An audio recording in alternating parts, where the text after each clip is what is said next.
by ICE in the United States on January 6, 2026.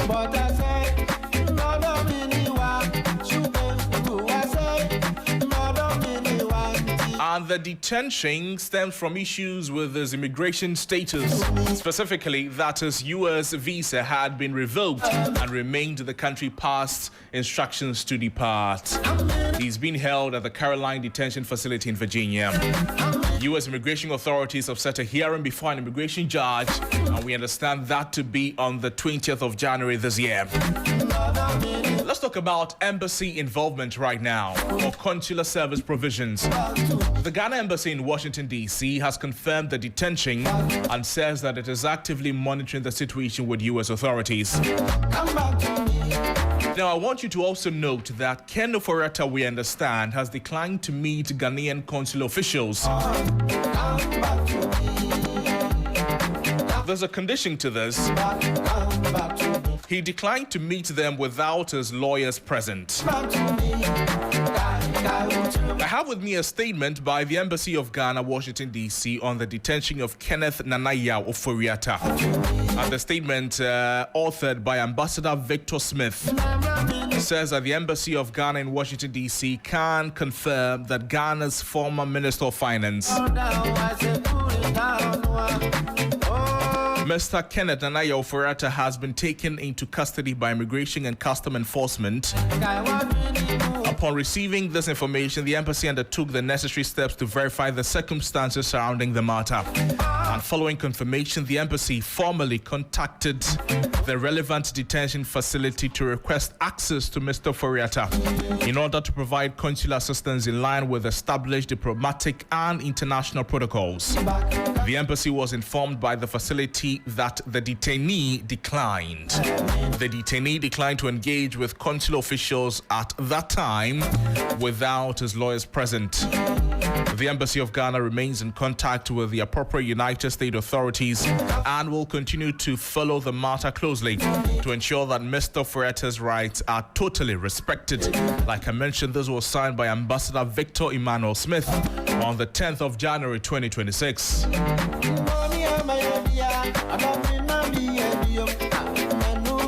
Let's have a conversation on this and speak with an international luminary. Professor Lord Mauko Yevuga is an international relations expert. He's joining us on the moment. He's joining us on the lines. Let's lay the foundation for this conversation properly. We're talking about the provision of consular services and how important was it that the Ghanaian embassy in the United States had to intervene in this. Is the Ghanaian embassy in the United States only intervening because Ofori Atta, if you like, is a big person? Or the Ghanaian embassy in the United States is doing this because that is what is expected of them? And do they do this for every other Ghanaian who is in the United States and who falls foul of the law, like the case of Ofori Atta has been right now? So that's the foundation we want to lay right now before we get into the hardcore conversations, before we speak to the lawyers and some other experts in the conversation. But first is Professor Mauko Yevuga. Prof, good morning to you. Thank you so much for joining us, sir. Yeah, good morning. Let's start the conversation from here.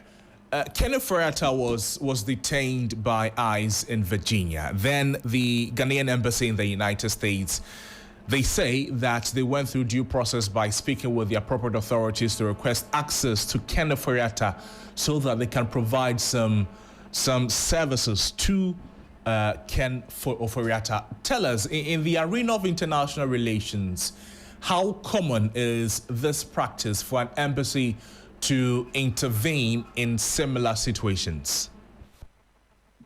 Thank you very much. I think it's a standard practice in terms of diplomatic relations. Countries establish diplomatic relations with other countries with the aim of promoting their national interest. And the national interest there can be broadly defined to include the interests of your citizens wherever they find themselves.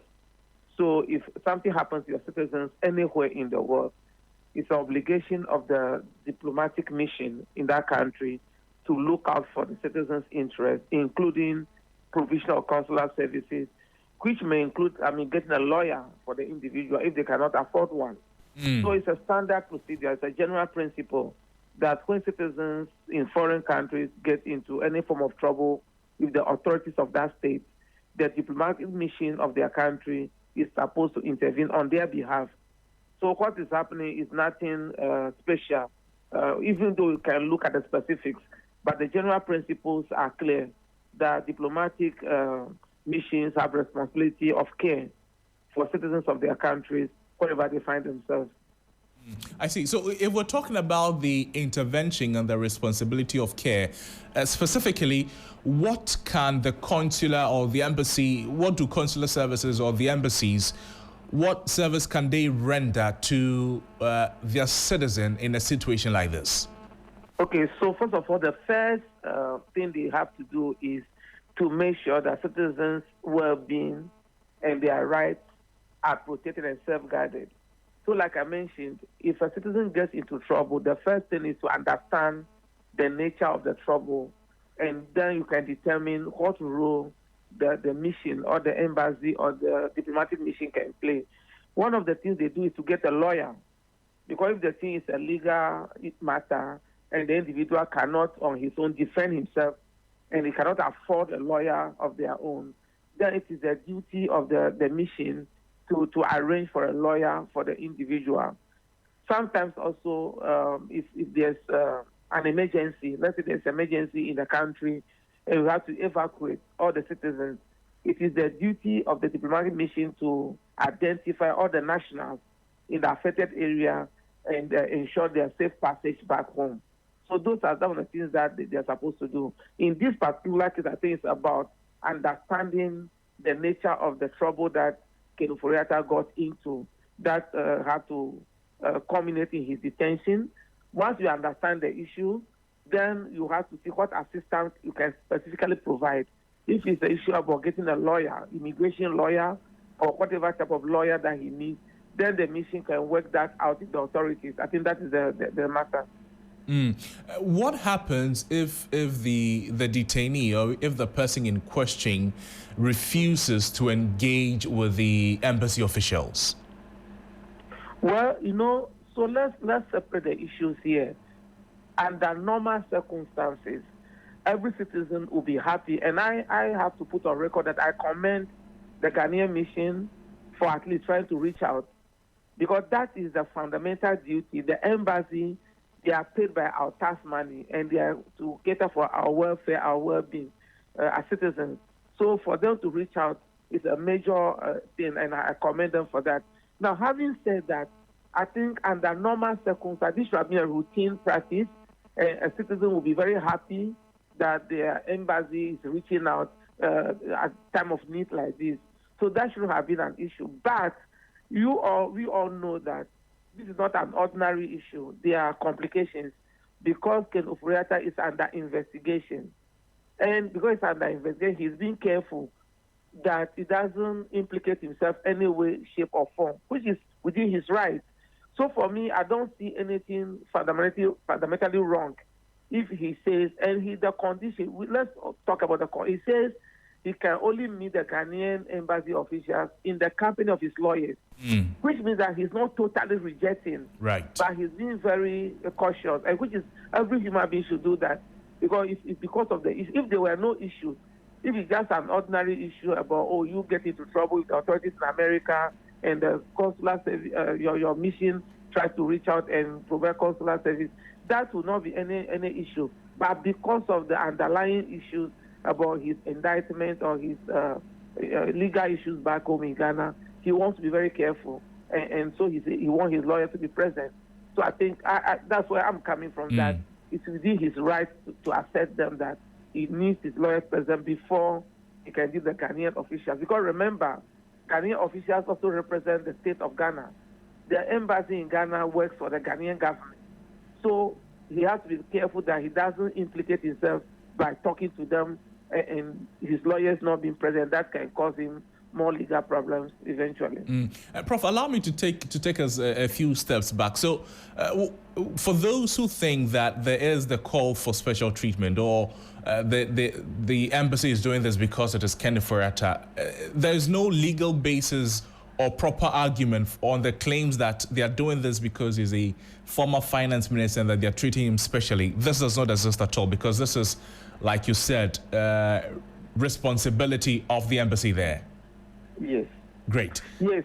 I think, having said that, every citizen demands or deserves equal treatment under the law, including the state agencies attending to citizens when they're in trouble. But let's also not gloss over the fact that, look, Ofori Atta was immediate past finance minister, not immediate like the second immediate past. He has been a finance minister for almost 8 years for our country. So this is not just any ordinary person. So in as much as the law is to be applied equally to every citizen, we must all also acknowledge the fact that our citizens, because of the positions they've occupied or they currently occupy, will be given certain courtesies. It would have been a bit odd and a bit embarrassing, I would say, that this issue will come up involving the Ghana's former finance minister, and the Ghanaian authorities would say they will not do anything. Because whether we like it or not, because of the high position he had previously occupied, he might even be privy to a lot of national secrets or information as a finance minister. And so it is in our own interest as a country to also protect our national secrets and interests because of the individual involved. Right. So for me, that is the other dimension, that's the other layer. Because of his position as a former finance minister, that's a very important position. He has represented Ghana abroad with other countries, and there's so much information at his disposal, and we have to do everything to protect those information as well.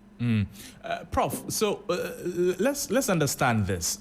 Ofori Atta has made, and his lawyers, they've made very sound and very proper demand that if you want to speak with us, we want it to be done when our lawyers are present. My question then would be that if consular access is delayed in this case, or withdrawn or denied, what remedies, if any, exist under international law? And could there be any consequence on the ongoing proceedings? No, I don't think so. I don't think so in the sense that, see, if, let's say, Ofori Atta is just an ordinary citizen, he doesn't have the means to afford a lawyer, and the consular services are not available to him, then that would affect his ability to make his case properly with the U.S. authorities. But thank God he has got his own lawyers. We will not even be having this discussion if he's not able to afford a lawyer and he has to depend on consular service for that. But in this case, he's got lawyers. So I don't think, you see, ordinarily, this issue shouldn't even have come to the public domain, because there are many occasions where citizens would run into trouble and the state will put it at their disposal, such services. But because of the peculiarities of this particular issue and the individual involved, that is why we are even having this discussion.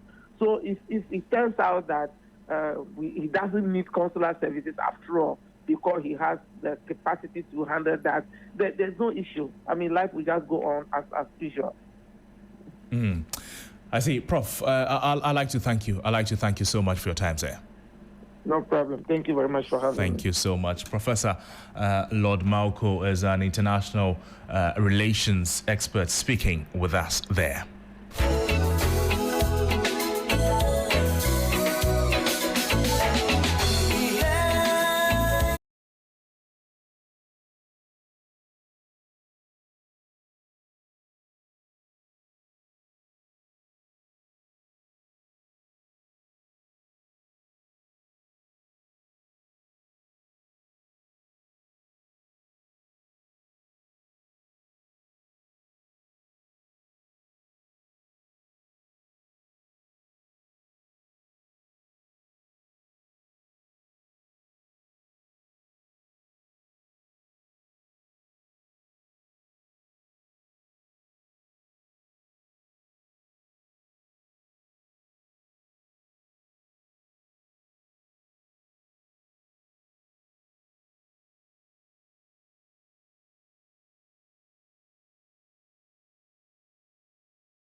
was revoked, if you like, making his stay unlawful, and that is what triggered the action by ICE.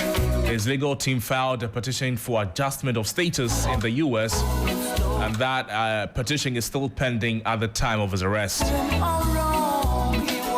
As we speak, Ofori Atta is facing 78 counts of alleged corruption and corruption-related offenses, linked mainly to the Strategic Mobilization Limited scandal. And Ghana has formally requested his extradition from the U.S., and authorities are coordinating on that front alongside immigration proceedings. And of course, like you already know, some political commentators have criticized Ofori Atta for avoiding to return to Ghana amid the accountability process.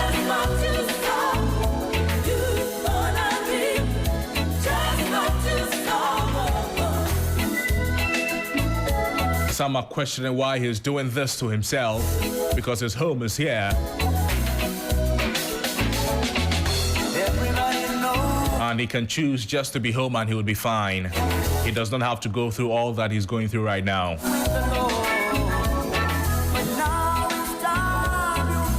Government officials also stress active engagement with U.S. authorities and the possibility of his return to Ghana sooner than expected, depending on the legal outcomes. In fact, for Deputy Attorney General Dr. Justice Remsai, Ofori Atta can return to Ghana sooner than we expect him to be. So this is what is next. Ofori Atta, January 20, 2026, Immigration Court hearing. It's a key date, and it may determine his status and potential deportation or continued detention. I'm saying that January 20 this year is a big date for Ofori Atta, as his U.S. Immigration Court hearing will happen on that day, January 20, 2026. That date may determine his status and potential deportation or continued detention. And 20th January, if you don't know, is not very far. It is just next week, Tuesday. Next week, Tuesday. But you should also know that all that is happening concerning Ofori Atta is completely different from the extradition processes Ghana has started. DJ Abiam is playing breath here for us.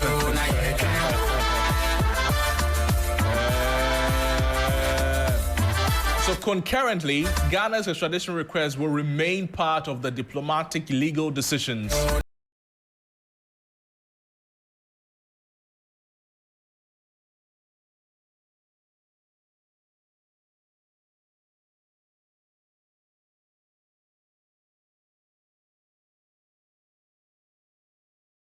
This morning, one of the papers this morning is reporting that Justice Remsai says Ofori Atta will return to Ghana, may return to Ghana sooner than we expect.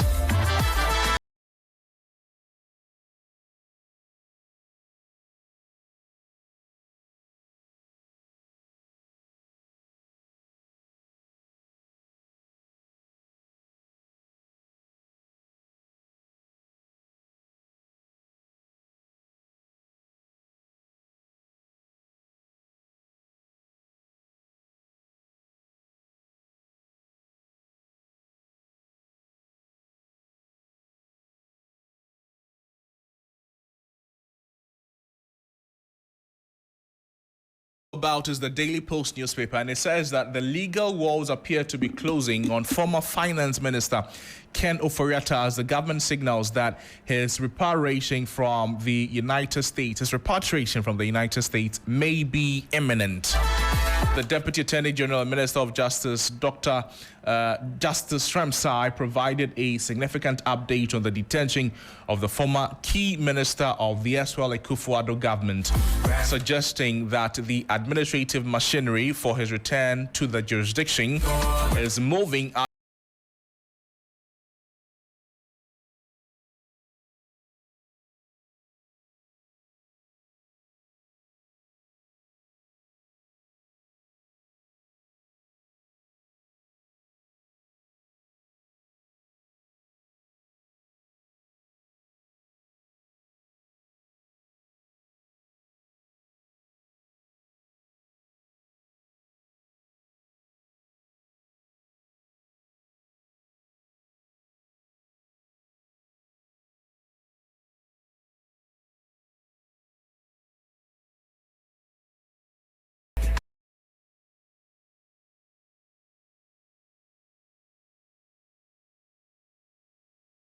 saying that Ofori Atta could be back in Ghana sooner than expected.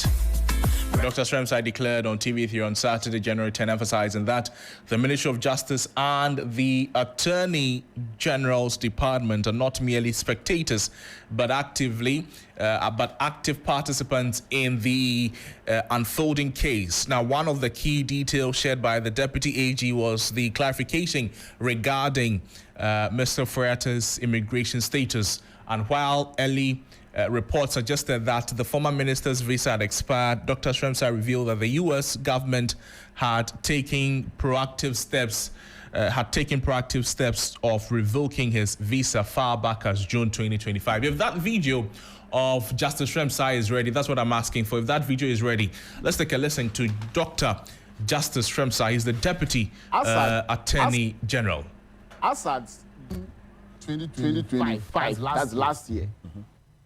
His visa got revoked. I know I've seen statements from people who said the visa expired. The information we have from authentic sources is that his visa was revoked in 2025, June 2025. So he's been living in America without a visa. Let me put it that way. We will use every possible legal means to bring anyone who is running away from justice in this country. Including Ken Ofori Atta. Yes. Look, the people of this country have elected President John Mahama to put in place mechanism for bringing people to account. It's a question of accountability. And President Mahama has taken it more seriously than anything he's doing. And we, the persons who have been appointed as ministers to do the work for the president, have no option but to take these things very seriously. And there will not be anything that will leave, any stone that will leave unturned in achieving the goal. And that's what I'm telling you, that if anyone thinks that running away to another country would be a solution to, would be a channel or a path to refuse or to refuse to subject himself to accountability, well, not under this government. We are going to do everything within our powers, which the law allows us to do, to bring anybody back to this country. Always welcome home, welcome home.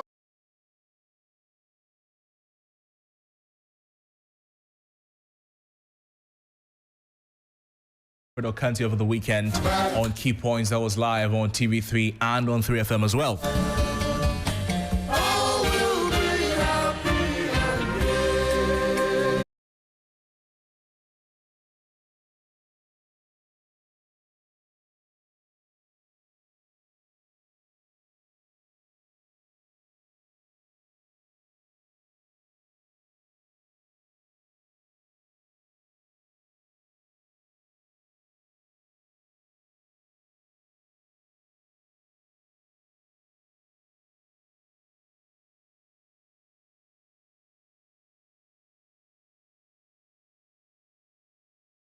Kwabna Bracco Powers.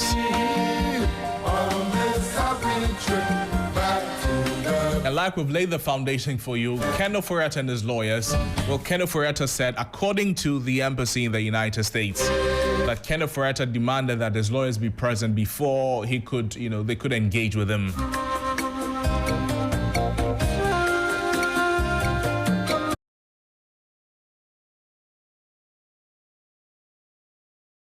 You. Good morning, Amanda. How are you doing? I'm very well, thank you. Talk to us about. Let's lay some foundation on the legal basis for this and how important it is for lawyers to be present, or legal representatives to be present during such, I don't want to call it interrogation or such communication between suspects or detained suspects and authorities. Lay for us the foundation for this need. Yes, my brother, let me say good morning to your listeners and those who are watching on the YouTube and any other social media platforms. I mean, it's basic that, it is a constitutional right for anybody to have access to a lawyer. In fact, it is only in the absence of a lawyer that, I mean, if a person had asked for the presence of a lawyer, and that is not given, the person is not given access to a lawyer, then whatever takes place or whatever will transpire may be quashed by a court of competent jurisdiction on the basis that the person may have been coerced or may have been coerced into revealing certain information. So it is a basic fundamental right of every human being to have access to a legal representation. And in this case, it matters. Because I have said that time and again, if the law enforcement agencies go ahead, even when individuals have asked to be represented or have asked to only speak they've asked to speak only when their lawyers are present, and that's denied them, then it invalidates every discussion or every information that may be coerced out of them.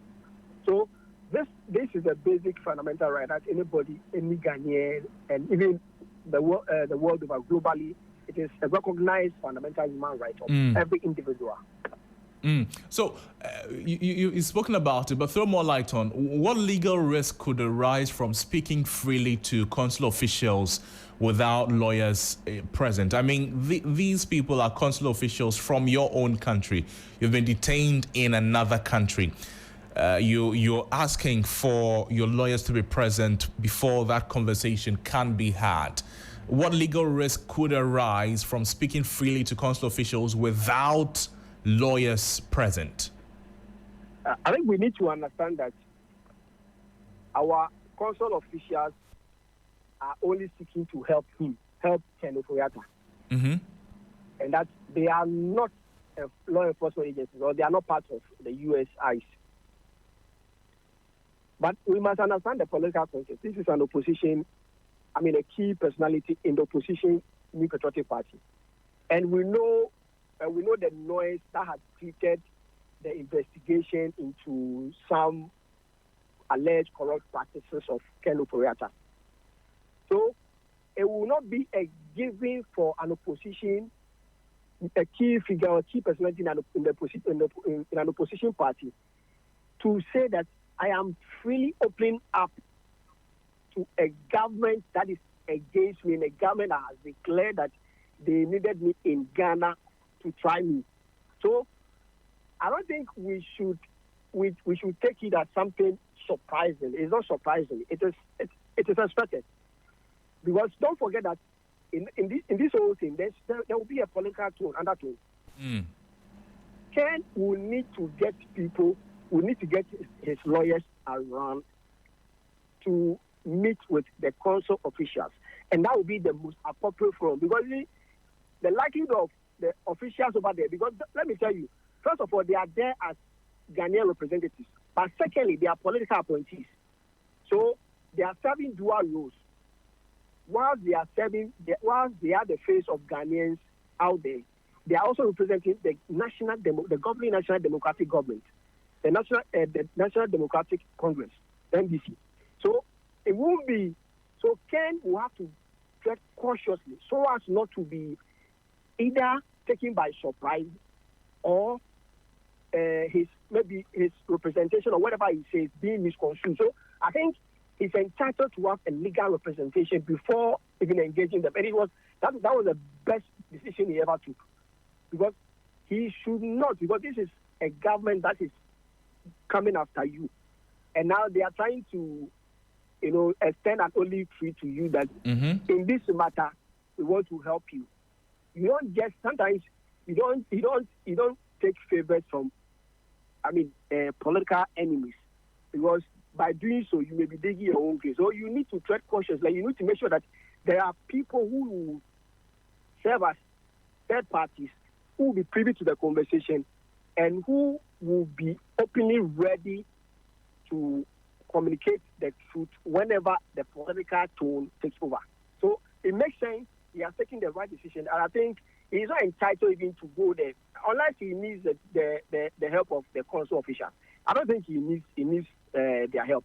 This is more like a political game that they are playing, and I think he has to be careful.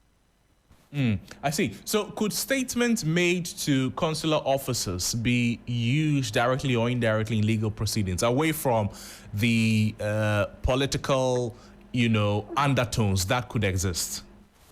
No, so the thing is that if they are able to get material information relating to even the investigation, mind you, the extended support is to help him navigate, the whole ICE issue, the immigration issue that he is currently facing in the U.S. But there's a possibility that they may be throwing a question or two regarding the matter pending in Ghana, the investigation pieces that have been done about him. And if they're able to extract information relating to the investigation from him without his legal representation and use it in Ghanaian court, his lawyers can raise an objection to that. Could raise an objection to the tendering of such information because he has asked for a representation. And if he's not getting access to that and the information is extracted from him, he could say that he was coerced into giving out that particular information. Such information that are extracted from suspects, so-called suspects, when they are asked for a legal representation, which is denied them, such information risks being rejected by the court of competent jurisdiction because it was not freely given. The important thing is that it must be freely given and that information must be relevant. If it's not freely given, then it risks being rejected or not being admitted. So that is one of the things we must look out for. So the bottom line here is that this is a very good decision that his lawyers have taken. This cannot be interpreted as overlawing. No. The thing is that I'm saying that this was a political overture extended to him by the government of the day. And I'm saying that the government of the day has declared you a fugitive. And they are coming after you. In fact, they have initiated the extradition processes to extradite you to Ghana. The best thing is that they are just trying to lure you. I see it as an enticement. They are trying to entice him so that they can extract or get him into the country. He must make sure that his lawyers are available. If not, he should get his lawyers to address the immigration issue. He doesn't need the support of Ghana. In fact, how many Ghanaian students, our own consul officials, how many Ghanaians are they even extended help to? There are so many Ghanaian students who are facing issues with non-payment of fees. They have immigration issues and other things. How many students has that consul office helped? Now you want to help a key opposition figure. I think it doesn't sound well. I think there's more to it than we see it, and I think Ken has read between the lines, and he has seen the signs on the wall, and he has taken the right decision. His decision must be respected. In fact, he's not entitled to seek the support of the Ghanaian officials over there, and he's entitled to even reject the support. But he has decided that he may honor it, but to do so, he may have to be accompanied by a legal representation, which is fair and square. So he's entitled to that. I think he has taken the best decision. This was a political overture, and I think there's more to it. There's more political undertone to it than what Ghanaians have been shown or been told. That this is a Ghanaian official helping a citizen who has fallen foul of the law. I don't see it that way. I see it more as a political strategy that is being taken by this government. Counsel, thank you. Thank you so much for your time. Austin Kwabena Bracco Powers is a private legal practitioner speaking with us there.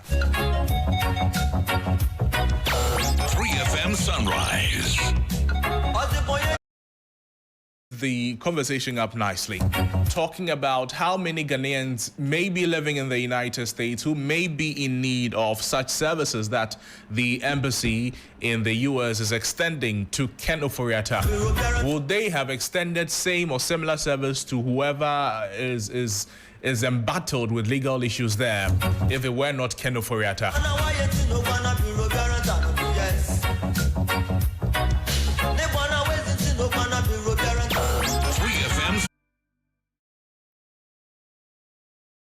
Mentioned that there are hundreds of Ghanaians in the U.S., hundreds of students in the U.S. who need, some forms of consular representation, consular assistance, embassy assistance. Do they get it as easily as Ofori Atta is getting?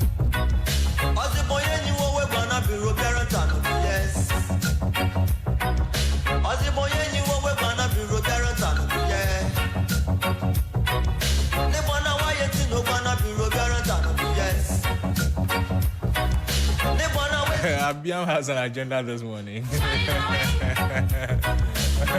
Abiam, what's the name of this song again? The man is doing his job. He say he has an agenda. He shouldn't do his job again. The man has an agenda. Do you get For the record, Abiam has no agenda. Do you get the lyrics of the song? He's a DJ on the morning show. Yeah, we get that. But do you know the lyrics of the song? No, he's not. He's the DJ. Osede. Or the boyenyi.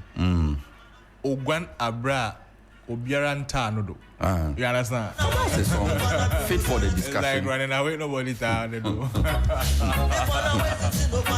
a song fit for the discussion. It is. I mean, it's a nice one. But Sixtus, there's the broader conversation that Ghanaians are living in the United States who may be in need of such services that the embassy has extended to Ofori Atta, but are not getting it. Is it because it is Ofori Atta? Is it because it is political? Is it because he's a big man? That is why Is he not a VIP? He is. He's when he was in government, where they not sidestepping the very people you are talking about to give him services? Was it not happening? What has changed? Is it not the same circumstances? There's nothing wrong with the mission in the U.S. extending consular services to one of its citizens, more so a high-profile citizen who has been caught up in such a confusion. There's absolutely nothing wrong with it. No, that we Again, we get. There's absolutely nothing wrong with Ofori Atta saying that I appreciate your gesture, but I would love to have this sit down with you in the presence of my lawyers. There's absolutely nothing wrong with that as well. In fact, given the circumstances and given the all the commentary that we have heard and seen, it was the smartest move for Ofori Atta to say, thank you, but no thank you. I will sit down with you when my lawyers are present. Because, as my senior rightly said, you have been looking for this man, not looking for him, chasing him. In fact, I think the more appropriate word would be hunting him across the corners of this world. Then finally you hear that a foreign government has him in custody. Then you reach out to him and say, we want to help you. Yes, you are mandated to extend such help. But smart as he is, he has turned down the help. This submission in no way contradicts my earlier submission, that was on Friday, when I said his family, his children should begin talking to him to come back home. I also have said that we should begin considering national pride, and that the position he's in, it doesn't only soil his name, but also the good name of Ghana. But I'm just trying to separate the issues. And in doing so, the point I'm making is simple. It was well within Mr. Ofori Atta's rights to say what he said, given the circumstances. The suspicion has no place in this. I mean, it's also not possible that they could have entered into that meeting with him, then they will sneak him out some back door and say, you are our citizen, we are carrying you. That can never happen. It won't happen. So, I mean, it may not even so much be in they trying to, steal him out of the detention center. No, because if you do that, then you have a problem with the U.S. Right. But it has to do with what he is likely to say or not say. What a smart consular officer may decide to I mean, in terms of information, sneak past him and solicit from him, eliciting from him without his knowledge or without his, not his knowledge, his attention. You are in a situation, your mind is not so clear, then your people come to you, your people who are already looking for you.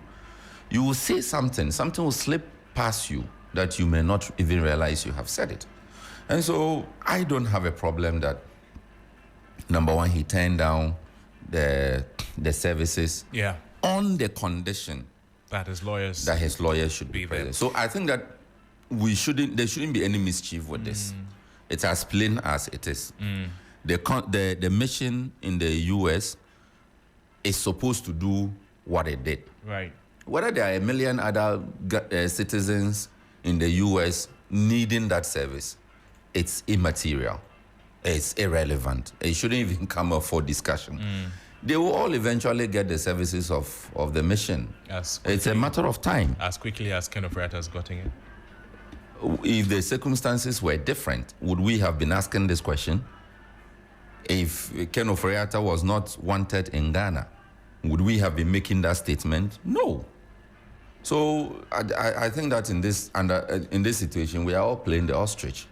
It's not cool. Let's let it roll. The mission has done what it is supposed to do. If it did not do that, in fact, some could have even taken the mission on. Yes.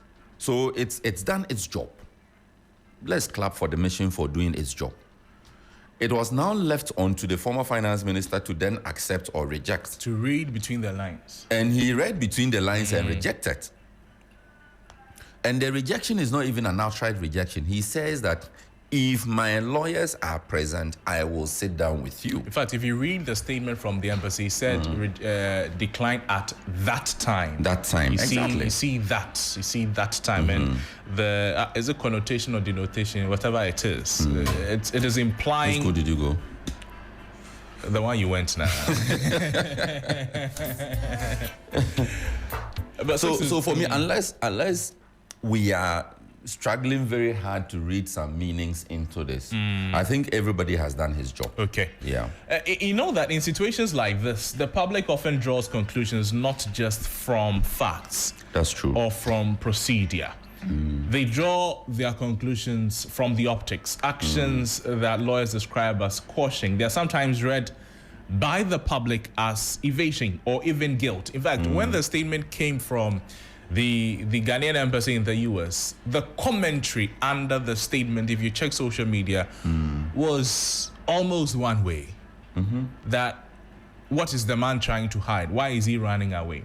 I want us to step away from the legal and diplomatic mechanics for a moment and then look at the meaning people attach to these choices.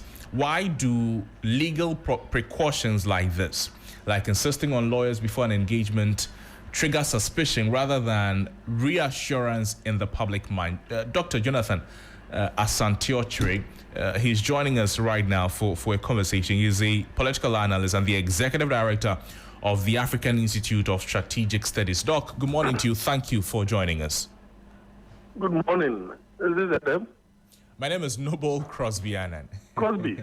Oh, okay, sorry. No problem, Doc. So let's get right into it. Why do people instinctively associate silence or restriction with guilt, even when lawyers say it is standard advice? Why is it easy from the political lens? Because whatever happens, there are political undertones to this conversation.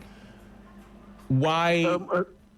Why? Yeah. So why do people associate? Why are people drawing these conclusions that this quashing that Ken Ofori Atta is taking? Why is it being viewed as evasion or guilt from your political experience?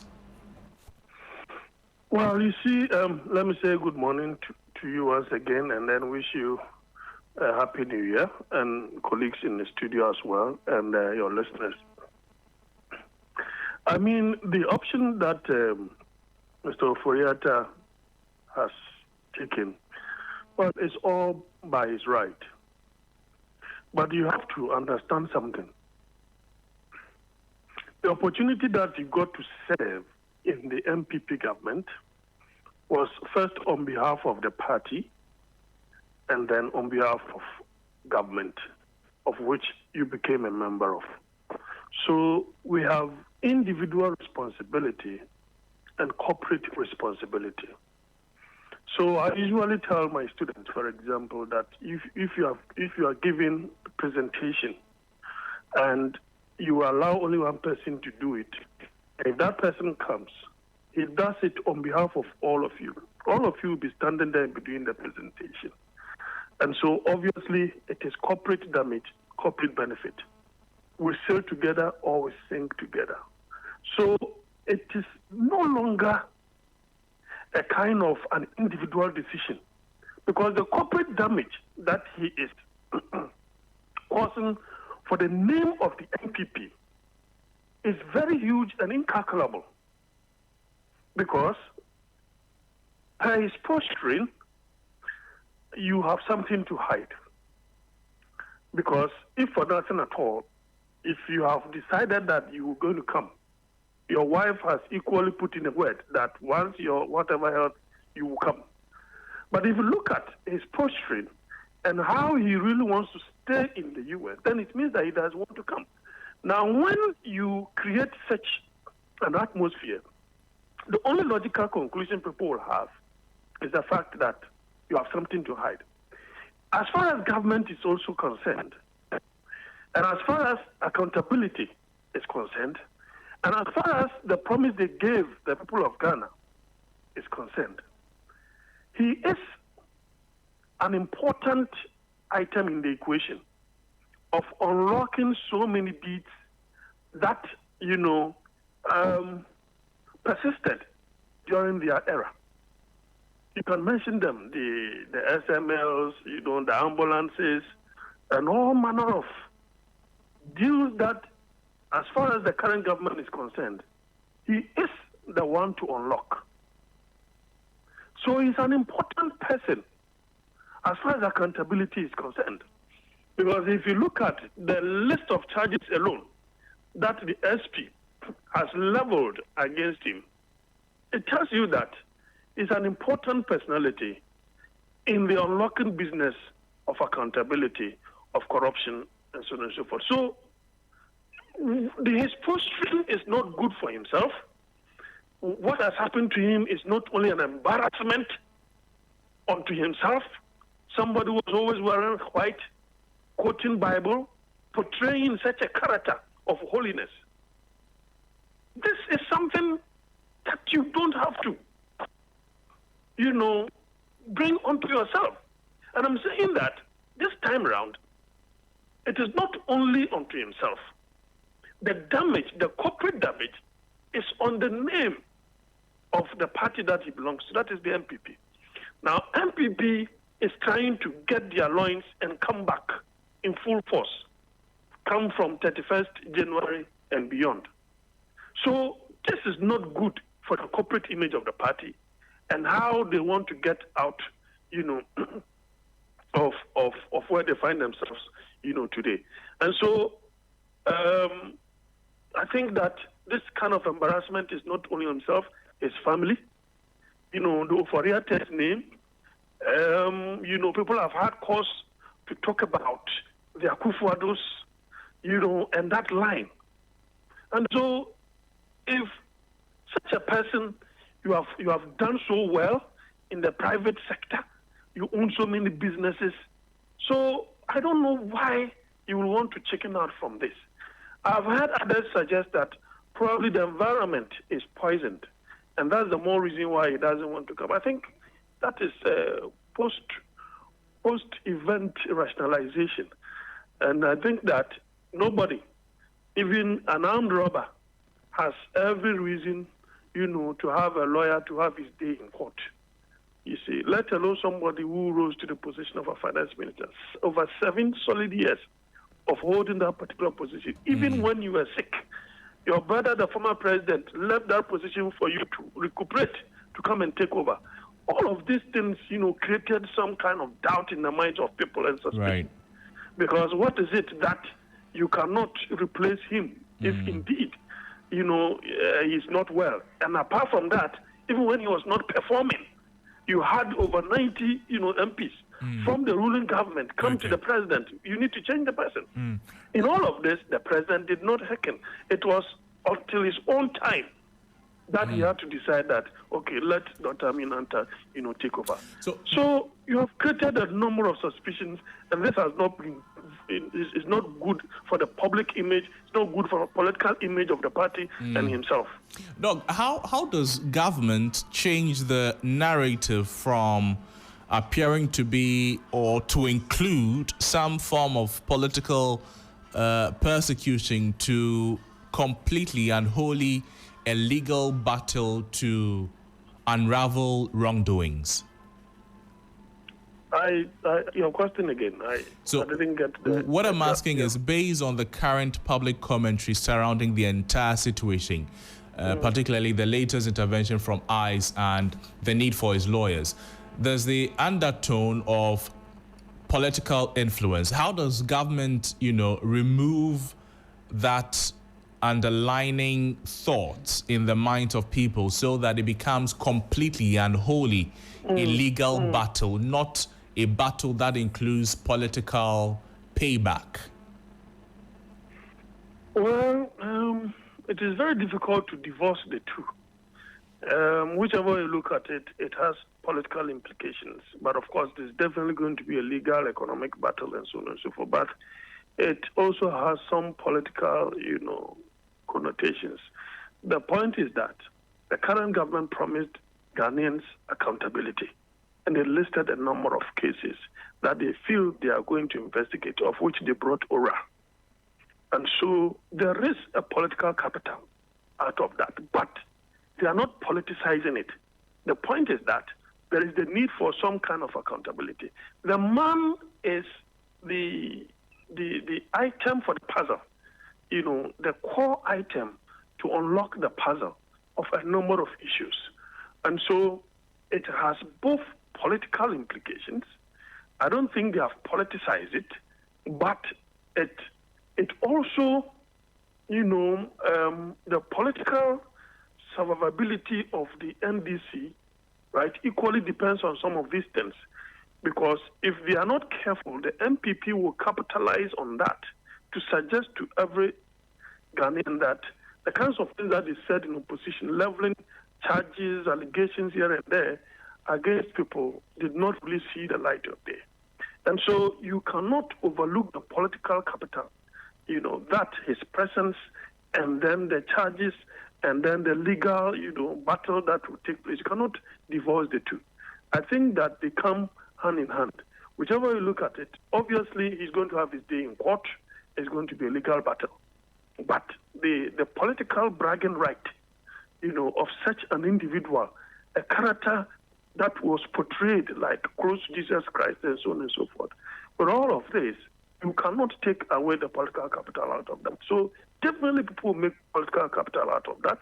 It is also to ensure that the MPP stays in opposition for quite a number of years, right? Because they level charges and allegations of corruption. So they wouldn't want to create a falsity in the minds of Ghanaians that those things that they said were just political, they can make nonsense out of those allegations. But they should be on a firm grounding. They should come from a very firm grounding, not only legal, but obviously the political, capital out of that. The current Attorney General is a kind of personality who believes that, look, he will not go to court unless he knows he's going to win. And he has the full fact and evidence on the ground.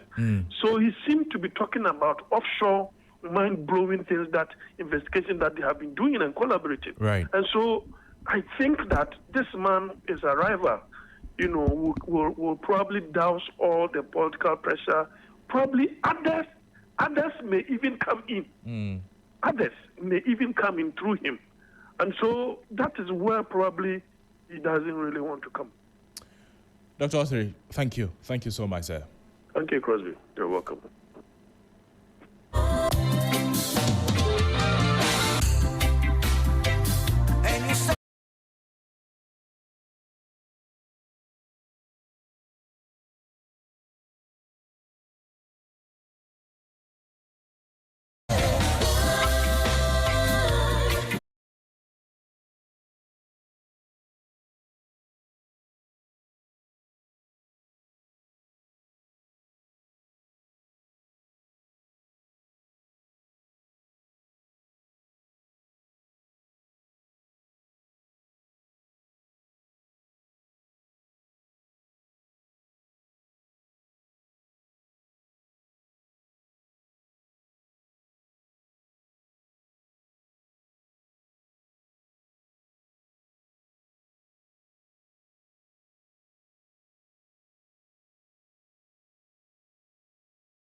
The Electoral Commission has reiterated its commitment to organizing free and fair elections this December. How's your week treating you? I'm here to serve you great music tidbits for your at-work listening pleasure. Rastafari, Rastafari, Rastafari. Our Father, who art in Zion, Kanamawe, Kanamawe, Kanamawe. Oh, turn it up! Come into the mountains, sight and I grandfather. It's time to drive you home in style with great music, the 411 and all your favorite stars, what's happening around town, and so much more. And in the headlines today, the two leading political parties have been addressing the public on allegations of corruption. The Black Stars coach has unveiled his squad for the upcoming games, and there are some interesting names. Pull up! The weekend is here and it's time to turn up. Get your dancing shoes on, Lego. We really do have it all. It's a premium mix of information and entertainment every single day on 3FM 92.7, your urban lifestyle radio.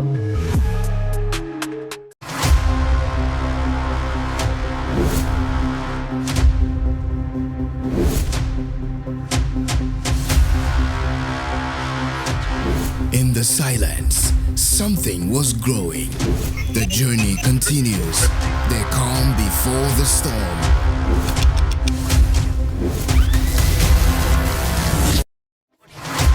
You can't mute a force that was born to speak. You can't bury rhythm. It rewrites itself. Louder. Every signal lost finds its way back to the source. This is not a comeback, it's a recalibration. This is the takeover. This is Trigmatic on 3FM Drive.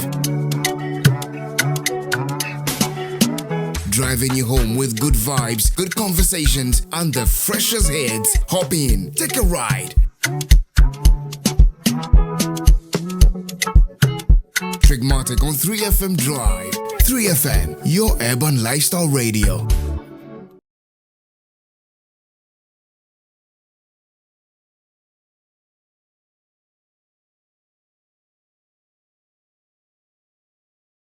The Electoral Commission has reiterated its commitment to organizing free and fair elections this December. How's your week treating you? I'm here to serve you great music tidbits for your at-work listening pleasure. Rastafari, Rastafari, Rastafari. Our Father, who art in Zion, Kanamawe, Kanamawe, Kanamawe. Oh, turn it up! Come into the mountains, sight and I grandfather. It's time to drive you home in style with great music, the 411 and all your favorite stars, what's happening around town, and so much more. And in the headlines today, the two leading political parties have been addressing the public on allegations of corruption. The Black Stars coach has unveiled his squad for the upcoming games, and there are some interesting names. Pull up! The weekend is here and it's time to turn up. Get your dancing shoes on, Lego. We really do have it all. It's a premium mix of information and entertainment every single day on 3FM 92.7, your urban lifestyle radio.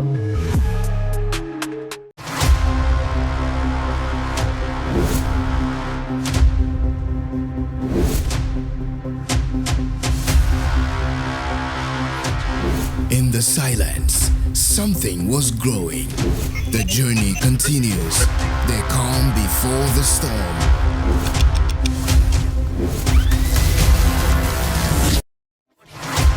You can't mute a force that was born to speak. You can't bury rhythm. It rewrites itself. Louder. Every signal lost finds its way back to the source. This is not a comeback, it's a recalibration. This is the takeover. This is Trigmatic on 3FM Drive. Driving you home with good vibes, good conversations, and the freshest hits. Hop in, take a ride. Trigmatic on 3FM Drive. 3FM, your urban lifestyle radio.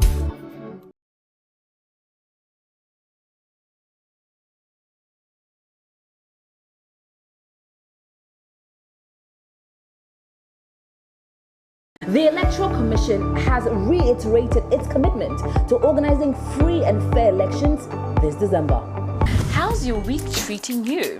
I'm here to serve you great music tidbits for your at-work listening pleasure. Rastafari, Rastafari, Rastafari. Our Father, who art in Zion, Kanamawe, Kanamawe, Kanamawe. Oh, turn it up! Come into the mountains.